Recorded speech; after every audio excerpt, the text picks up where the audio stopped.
আজ আমি আমার খুব এক কাছের মানুষের খুব স্পেশাল ডেতে গেছিলাম। হ্যালো এভরিওয়ান, আমি নিকিতা। সবাই কেমন আছো? আশা করি খুব ভালো আছো। আমিও ভালো আছি। তো ওখানে যাওয়ার জন্য আমি সঞ্জুকে বললাম একটু আমাকে হাফ রাস্তা পর্যন্ত আগিয়ে দিতে।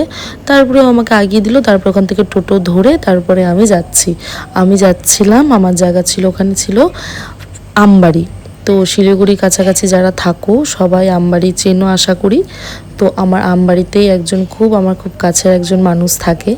তো তার আজকে বুঝতেই পেরেছো, তার আজকে স্বাদ। আমি তার জন্য কিছু হাতে বানিয়েছিলাম, তো সেটা দেখে তো সে খুব ইমোশনাল হয়ে গেছিলো। তারপরে সুস্মিতা দি নিয়ে গেছিলো দাদা ভাই আর পাপিয়া দি, সুন্দর একটা ফটো ফ্রেম করে খুব দুজনকে খুব মিষ্টি লাগছে, মানে খুবই সুন্দর। তারপরে পাপিয়া দিকে একটা পলা দিয়েছিল, রূপোর মধ্যে পলা দিয়েছিল, গিফট করেছিল সুস্মিতা দি। খুব সুন্দর হয়েছিল দুটো গিফটই। আর আমার গিফটগুলো যেগুলো আমি দিয়েছি ওগুলো আমি নেক্সট ভিডিওতে তোমাদের সাথে অবশ্যই শেয়ার করব।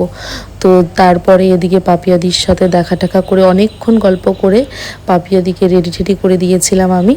তারপরে পাপিয়াদি এদিকে বসে পড়েছিল, সবাই পাপিয়াদিকে আশীর্বাদ করছিল। জানো তো সেদিন জানি না পাপিয়াদিকে অদ্ভুত এত সুন্দর লাগছিল। আর এদিকে এই যে দাদা ভাই, কি বলবো, এই মানুষটার ব্যাপারে যত বলবো তত কম। এতটাই ভালো দাদা ভাই, আর কিছু বলার নেই, তার নামে আর কিছু বলার নেই। তো এদিকে আমরা দুজন অনেকটা, এখন গরম যেহেতু সেদিনটা গরমটা প্রচণ্ড পড়েছিল, তারপরে আমরা এদিকে দুপুরে লাঞ্চ করতে আসলাম। তারপরে এদিকে লাঞ্চ টাঞ্চ করে তারপরে সবাই মিলে অনেকক্ষণ আমরা সবাই মিলে গল্প করেছি। তারপরে একটু রিলস বানিয়েছি। তারপর অনেকক্ষণ থেকে এখন যেহেতু বাড়ি যেতে হবে, পাপিয়াদি তো আমাকে যেতেই দিবে না, যেহেতু আমি বলেছি না আজকে যাই, অন্যদিন আসবো, অবশ্যই অনেকক্ষণ আবার থাকবো। তো চলো, আজকের ভিডিওটা তোমাদের কেমন লাগলো আমাকে অবশ্যই জানিও। আর আজকের দিনটা আমাদের কাছে খুব স্পেশাল। তো চলো, আজকের মতন রাখছি।